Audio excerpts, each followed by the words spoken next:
Welcome to கண்ணாடிக்காரன் reviews. இன்னைக்கு நம்ம திரை விமர்சன நிகழ்ச்சியில் எந்த படத்தோட கதையை பற்றி பார்க்க போறோம்னா, டைரக்டர் நாகேஸ்வரன் இயக்கத்தில் விஜயாந்தி ப்ரொடக்ஷன்ஸ் ப்ரொடியூஸ் பண்ணி நடிகர் பிரபாஸ், கமல்ஹாசன், அமிதாப் பச்சன், துல்கர் சல்மான், விஜய் தேவர்கொண்டா, தீபிகா படுகோனே மற்றும் பல பிரபலங்கள் நடித்து வெளிவந்திருக்க கல்கி 2898 படத்தோட கதையை பற்றி தான் இப்போ பார்க்க போகிறோம். கல்கி 2898 இந்த படத்தோட கதையை பற்றி பார்த்தோன்னா, இந்த படத்தோட 800 வருஷம் கழிச்சு ஃபியூச்சரில் என்ன நடக்குதுன்ற மாதிரி கதையை காட்டுவாங்க. இந்த படத்தில் எப்படின்னா மகாபாரத போரோட லிங்க் பண்ணியிருப்பாங்க. மகாபாரத கதை நிறைய பேருக்கு தெரிஞ்சிருக்காது. ஸோ நான் இந்த படத்தோட என்ன லிங்க் இருக்கோ அந்த பாட்டை மட்டும் சொல்கிறேன். கிளைமேக்ஸில் மகாபாரத கிளைமேக்ஸில் போர் நடக்கும், கடைசி போர். அதில் அஸ்வத்தமா சாபம் கிடைச்சிடும் கிருஷ்ணர்கிட்ட இருந்து. கலியுகத்தில் நான் கல்கி அவதாரம் எடுக்கிற நேரத்தில் நீ தான் என்னை காப்பாற்று, அப்போ தான் உனக்கு மோட்சம் கிடைக்கும் அப்படின்ட்டு. அதனால் அவரும் கல்கி பிறக்கிற நேரத்தில் அவருக்கு உதவி செய்வார். அஸ்வத்தமா கேரக்டரில் அமிதாப் பச்சன் வந்திருப்பார். அதுக்கப்புறம் 800 வருஷம் கழிச்சு இந்த கதை போகுது. 800 வருஷம் கழிச்சு கதை எப்படி நடக்குதுன்னா, எல்லாமே அந்த கங்கையே வத்தி போச்சு. கடைசியில் மிஞ்சிருக்கிற ஒரே நகரம் காசின்ற மாதிரி காட்டுறாங்க. காசியில் எல்லாரும் இருக்காங்க. அங்கே ஒரே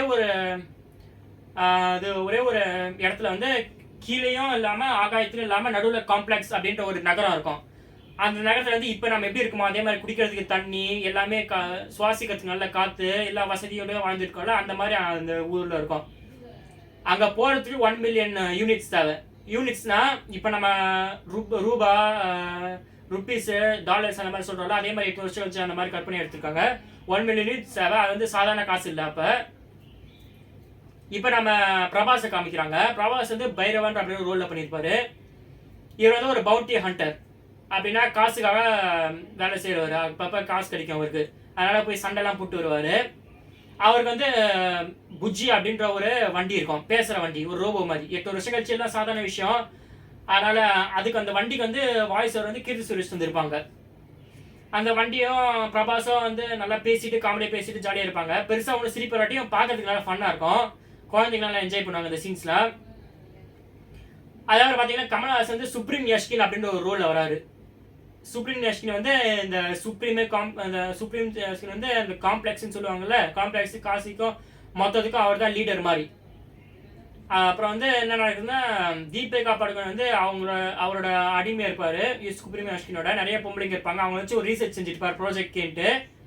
அப்போ தீபிகா படுகோன் ப்ரெக்னென்ட் ஆகிறாங்க. அவங்க எப்படியோ ஓடிடுறாங்க. அந்த சுப்ரீம் யஷ்கினுக்கு எத்தனை ரெபல்ஸ்னு ஒருத்தவங்க இருப்பாங்க. அவங்களோட உதவியால் அவங்க தப்பிச்சு ஓடிடுறாங்க. அப்போதான் தெரியுது அவங்க வயிற்றில் வர்றது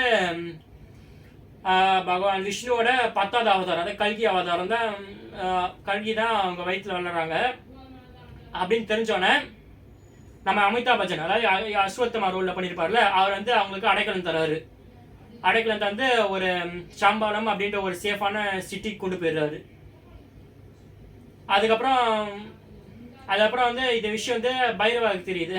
அவர் காசுக்காக என்ன செய்வாங்க, காசுக்காக காம்ப்ளெக்ஸ் எதாவது போய் அடைஞ்சா அவனுன்ற அவரோட ட்ரீமு. அவர் கேர்ள் ஃப்ரெண்டாக இருக்கும். நிஷா பட்டேல் ராக்ஸின் ஒரு ரோல் பண்ணியிருப்பாங்க. அதான் அவர் தான் அவங்க கேர்ள் ஃப்ரெண்டு. அவர் என்ன பண்ணுறாருன்னா, எப்படியாச்சும் தீபிகா அவரை பிடிச்சி ஆகணுன்றதுக்காக அவங்க பண்ணார். ஆனால் அதை அமிதாப் பச்சன் தடுத்துனே இருப்பார். அதுக்கப்புறம் கிளைமேக்ஸில் ஒரு ட்விஸ்ட் வருது. அதுக்கப்புறம் என்ன நடக்குதுன்னு இந்த படத்தோடைய கதை. இந்த படத்தோடைய கதை படி பார்த்தோன்னா, இந்திய சினிமாவில் இதெல்லாம் ரொம்ப ரேரான விஷயம் தான். அந்த மாதிரி கதை வருது. இந்த படத்தோடைய பட்ஜெட் சுமார் 600 கோடிக்கு கிட்ட வரும். 600 கோடி வந்துடும். 600 கோடி தான் போட்டிருக்கு. அதனால் இந்த அவ்வளோ காசுலாம் யாரும் போட மாட்டாங்கல்ல. பிரபாஸ் ஆல்ரெடி நிறைய பெரிய பெரிய 1000 கோடிக்கெலாம் கொடுத்த ஆக்டர்னால அவருக்காக இந்த படத்தில் போட்டிருக்காங்க 600 கோடி. போட்ட காசுக்கு கரெக்டாக தான் இருந்துச்சு. இதுக்கு முன்னாடி ஆதிபுருஷ் சுமார் அந்த பட்ஜெட்டில் தான் வந்திருக்கு. அந்த படத்தோட எப்படி இருந்துச்சுன்னு உங்களுக்கே எல்லாம் தெரியும்.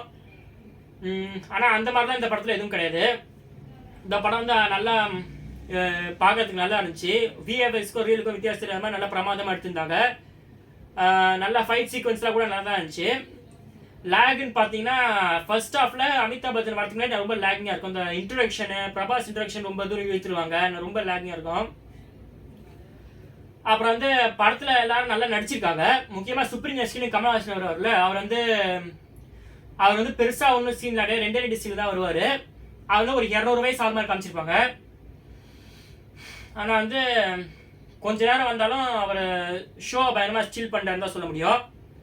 அவர் போட்ட மேக்கப்லாம் பிரமாதமாக இருந்துச்சு. பத்தாததுக்கு ராஜமௌழி சார் வர கேமரா வராரு, துல்கர் சல்மான் வராரு, மிருணுல் தகூர் வராங்க, அப்புறம் விஜய் தேவர்குண்டாவும் வராரு, அர்ஜுன் ரோல்ல மகாபாரதம் நடக்கிற அப்போ இந்த மாதிரி பல பேர் வராங்க, நிறைய கேமராஸ் வராங்க. பிராமணதம் சார் வராரு. அவர் வந்து அவருக்கும் பெருசாக ஒன்றும் சீன்லாம் கிடையாது. கொஞ்ச நேரம் ஃபர்ஸ்ட் ஹாஃப்ல வருவார். அவர் கொஞ்ச நேரம் பிரபாஸுடைய ட்ராவல் பண்ணுற மாதிரி காமிச்சிருந்தா இன்னும் கொஞ்சம் பெட்டராக இருந்திருக்கும். அவரும் காமெடி பண்ணிட்டு நல்லா வந்திருப்பாரு. இந்த மாதிரி கிட்டத்தட்ட ஒரு ப்ராப்பர் பேன் இண்டியா படம்னா இது இதுதான். கிட்டத்தட்ட எல்லா இண்டஸ்ட்ரி ஆக்டர்ஸும் உள்ளே இருக்காங்க, பெரிய பெரிய இண்டஸ்ட்ரி ஆக்டர்ஸ்லாம். ஸோ இந்த படத்தை யார் போய் பார்க்கலாம்னு பார்க்கலாமா? இந்த படத்தை யார் வேணாலும் போய் பார்க்கலாம், யார் வேணாலும் வச்சு பார்ப்பாங்க. எஸ்பெஷலி இங்கே போகிறதுக்கு முன்னாடி குழந்தைங்களை கூப்பிட்டு போங்க, கப்பல்ஸாக போய் பாருங்க, ஃப்ரெண்ட்ஸாக போய் பாருங்க, ஃபேமிலியாக போய் பாருங்க, கண்டிப்பாக ரசிச்சுட்டு பார்ப்பீங்க. முக்கியமாக செகண்ட் ஹாஃப் கிளைமேக்ஸ் சீன்லாம் வெச்ச கண்ணை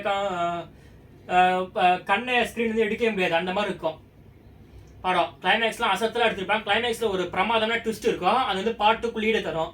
பார்ட் 2க்கு பெரிய ஹைப் கிரியேட் பண்ணுறதுக்கு இது ஒன்றே போதும். இந்த ப்ரொமோஷன் எதுவுமே தேவையில்லை, அந்த இதுவே போகலாம். அந்த ட்விஸ்ட்டை அப்போ சொல்ல போகிறதுல இந்த ட்விஸ்ட்டு சொல்லிட்டேன்னா அந்த படம் பார்க்கறதுக்கு போர் அடிக்கும்.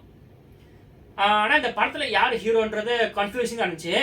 பிரபாஸ் தான் ஹீரோன்ட்டு முன்னாடி நடிச்சிட்டு இருந்தேன், அப்புறம் அமிதாப் பச்சன் தான் ஹீரோன்னு நினச்சேன். அதே மாதிரி ட்விஸ்ட்டுக்கு அப்புறம் பிரபாஸ் தான் மறுபடியும் ஹீரோன்னு நினச்சி, யாருமே சரியாக ஹீரோன்னு காட்டல. அதுவும் நிறைய ஆக்டர்ஸை போட்டு வச்சுருந்தாங்க. ஆனால் எல்லாரும் மனசில் பதிகிற மாதிரி தான் இருந்தாங்க. ஒவ்வொரு ஆக்டர் இன்ட்ரோடக்ஷன் வரும்போது கை தட்டலாம் வந்துச்சு. ஆனால் சிலதெல்லாம் தேவையில்லாமல் இருந்துச்சு. ரொம்ப சீரியஸான ஓரளவு காமெடியாக தான் அந்த படத்தை எடுத்திருந்தாங்க. ஸோ அவ்வளோதான்.